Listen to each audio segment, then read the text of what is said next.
Ana kua roa nei koutou e whakarite-rite ana kia tutuki pai ai tēnei kiriata kua waru tau. How was it?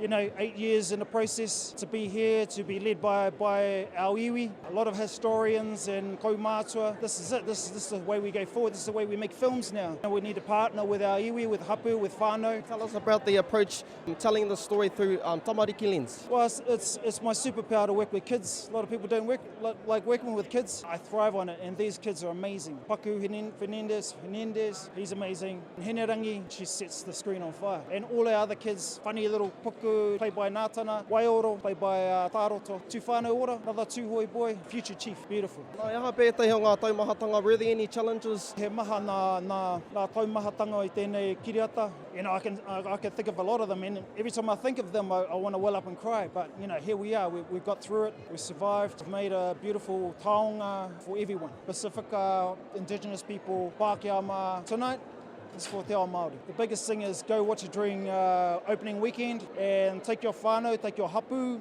take your iwi. If you want me there, tono mai.